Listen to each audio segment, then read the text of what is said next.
কোরআনের অনেক জায়গায় আল্লাহ তাআলা নিজের পরিচয় দিয়েছেন। নিজের পরিচয় তিনি বিভিন্ন আয়াতে বিভিন্ন সূরায় পেশ করেছেন। তিনটি জায়গায় খুব এক্সক্লুসিভলি আল্লাহ তাআলা নিজের পরিচয় দিয়েছেন। এক হচ্ছে সূরা বাকারার 255 নম্বর আয়াতে, মানে আয়াতুল কুরসি। এর মধ্যে 9টা বাক্য আছে, 9টা বাক্য মিলে একটা আয়াত। এই আয়াতে আল্লাহ তাআলা খুব চমৎকার ভঙ্গিমায়, চমৎকার ভাষা শৈলী ব্যবহার করে, খুব উচ্চাঙ্গের আরবি সাহিত্য দিয়ে একটি আয়াত নাজিল করেছেন। এই আয়াতটার নাম হচ্ছে আয়াতুল কুরসি। বিশ্বনবী বলেন, মান কারা আয়াতুল কুরসি দুবুরা কুল্লি সালাতিন মাকতুবাতিন লাম ইয়ামনাহু মিন দুখুলিল জান্নাতি ইল্লাল মাউত। প্রত্যেক ফরজ নামাজের পরে যে আয়াতুল কুরসি পড়বে তার জান্নাতে যাওয়ার ক্ষেত্রে আর কোনো বাধা থাকে না, একটা জিনিস ছাড়া, সেটা হচ্ছে মৃত্যু, মরণ। লোকটা মরে না তাই জান্নাতে যায় না, মরলেই জান্নাতি। এই আয়াতুল কুরসির এই আয়াতে আল্লাহ তাআলা খুব স্পষ্ট ভাবে নিজের পরিচয় তুলে ধরেছেন। আবার সূরাতুল ইখলাসের ভেতরে আল্লাহ তাআলা খুব চমৎকার ভঙ্গিমায় তিনি নিজের পরিচয় তুলে ধরেছেন। অনুরূপ ভাবে সূরা হাশরের শেষ 3 আয়াতেও আল্লাহ তাআলা খুব চমৎকার ভাবে নিজের পরিচয় তুলে ধরেছেন। আওয়াজ করে পড়ুন সুবহানাল্লাহ।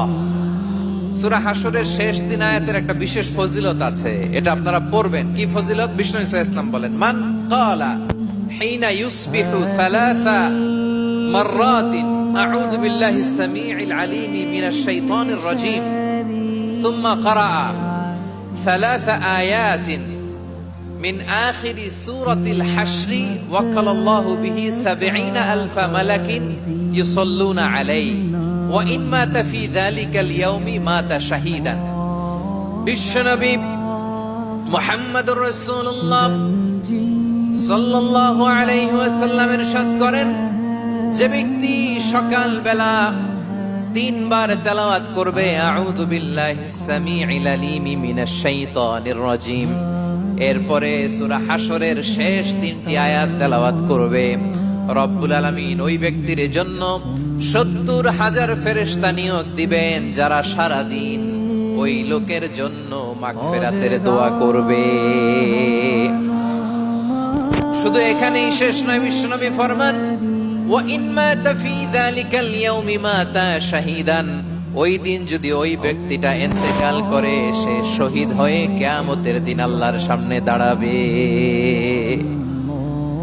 সকালবেলা যদি পড়েন 3 বার আউযু বিল্লাহিস সামিউল আলীম মিনাশ শাইতানির রাজীম 3 বার পড়ে সূরা হাশরের শেষ 3 আয়াত যদি তেলাওয়াত করেন, তাহলে আপনার জন্য আল্লাহ তাআলা ৭০,০০০ ফেরেশতা নিয়োগ করবে।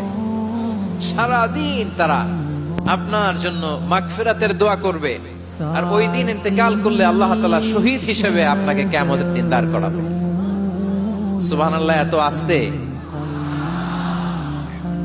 আবার সন্ধ্যাবেলায় যদি পড়েন, সারা রাতের জন্য ৭০,০০০ ফেরেশতা মাগফিরাতের দোয়া করবে। ওই রাতে মারা গেলে শাহাদাতের মৃত্যু নসিব হয়ে যাবে। এজন্য এই দোয়াটা পড়ার দরকার আছে না নাই? আযকারুস সাবাহি ওয়াল মাসা, সকাল সন্ধ্যার যে জিকির, এই জিকিরের অন্তর্ভুক্ত করে নেবেন এই ওয়াজিফাটা।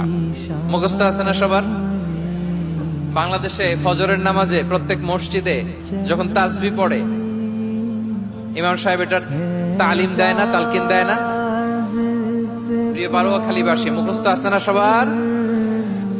যে হাদিসটা বর্ণনা করলাম সুনানে তিরমিজির হাদিস, যদিও হাদিসটা সনদের দিক থেকে দাঈফ, কিন্তু মুহাদ্দিসিনে ইকরাম বলেছেন যেহেতু এটা ফাজাইলুল আমালের হাদিস, এটা পড়ার ক্ষেত্রে কোনো নিষেধাজ্ঞা নাই, এটা পড়া যাবে।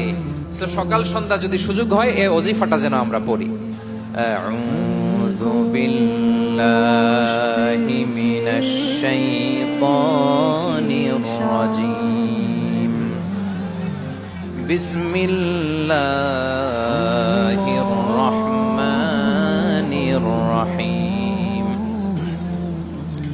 হুয়াল্লাহুল্লাযী লা ইলাহা ইল্লা হু আলিমুল গায়বি ওয়াশ শাহাদাতি হুয়ার রহমানুর রহিম, হুয়াল্লাহুল্লাযী লা ইলাহা ইল্লা হু الملك القدوس السلام المؤمن المهيمن আজিজুল জব্বারুল মুতাকাব্বির সুবহানাল্লাহি আম্মা ইউশরিকুন ওয়াল্লাহুল খালিকুল বারিউল মুসাউবিরু লাহুল আসমাউল হুসনা ইউসাব্বিহু লাহু মা ফিস সামাওয়াতি ওয়াল আরদি ওয়া হুয়াল আজিজুল হাকীম। এই তিনটি আয়াতের ভেতরে আল্লাহ তাআলা তার 14টি গুণবাচক নাম উল্লেখ করে দিয়েছেন। কয়টি? আওয়াজ করে বলেন তো, যারা শুনতে পেয়েছেন বলেন, এই তিনটি আয়াতের মধ্যে আল্লাহর কয়টি সুন্দর সুন্দর গুণবাচক নাম আছে বলেন তো? কয়টি? সবাই বলেন কয়টি? 14টি গুণবাচক নাম, চমৎকার চমৎকার নাম। যে নামগুলো যদি আমরা আজকে পড়ি, শুনি, জানি, আল্লাহ তাআলা সম্পর্কে ব্যাপক ধারণা, ইনডেপথ, আমার রব সম্পর্কে ইনডেপথ নলেজ নিয়ে আজকে আমরা ফিরতে পারবো ইনশাআল্লাহ। বলেন সবাই। প্রিয় ভাইয়েরা, আল্লাহর অনেক সুন্দর সুন্দর নাম আছে, আমাদের উচিত এই নামগুলো দিয়ে আল্লাহকে ডাকা। সম্মানিত ভাইয়েরা, আল্লাহ তাআলার চমৎকার চমৎকার অনেক নাম আছে যেগুলো আল্লাহ তাআলা কোরআনে উল্লেখ করেছেন। আল্লাহর আসল নাম হচ্ছে আল্লাহ। আসল নাম কি? আল্লাহ তাআলার আসল নাম হচ্ছে আল্লাহ। আওয়াজ করে আল্লাহর একটা ডাক দেন, বলেন আল্লাহ। মন থেকে, হৃদয়ের গহীন থেকে, হৃদয় নিংড়ানো মনের সবটুকুন ভালোবাসাকে উজাড় করে দিয়ে আল্লাহর নামটা জপেন তো, পড়েন তো আল্লাহ। কেমন লাগে? ভালো লাগে? এর চেয়ে সুন্দর মধুমাখা নাম, জাদুমাখা নাম আর আছে? দু একজন বলছে নাই। আওয়াজ করে বলেন, এর চেয়ে সুন্দর নাম আর আছে? আল্লাহ নাম যতই জপি ততই মধুর লাগে, নামে এত জাদু থাকে কে জানি তো আগে। আল্লাহ নাম যতই জপি, ও নাম জপে প্রিয়তম, ও নাম জপে মজনু সম, ওই নামে পাপিয়া গাহে হৃদয় গোলাপে বাগে। আল্লাহ নাম যতই জপি। আল্লাহু আকবার। এত মধুর নাম আর দ্বিতীয়টা নাই। যতই জপি ততই ভাল লাগে, ঠিক কিনা বলেন? এজন্য রব্বুল আলামিন বলেন, ওয়ালিল্লাহিল আসমাউল হুসনা ফাদউহু বিহা ওয়া যারুল্লাযীনা ইউলহিদুনা ফি আসমাই সায়ুজজাউনা মা কানু ইয়া'মালুন।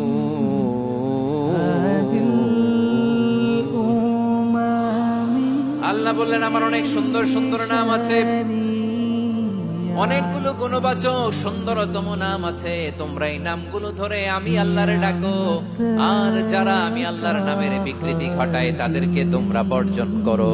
আর তারা দুনিয়াতে যা করেছে আখিরাতের ফল তারা ঠিকই পাবে। সুবহানাল্লাহ। আল্লাহর অনেক সুন্দর সুন্দর নাম আছে, এগুলো ধরে ডাকতে বলা হয়েছে। আর যারা আল্লাহর নামের বিকৃতি করে তাদেরকে বর্জন করতে বলা হয়েছে।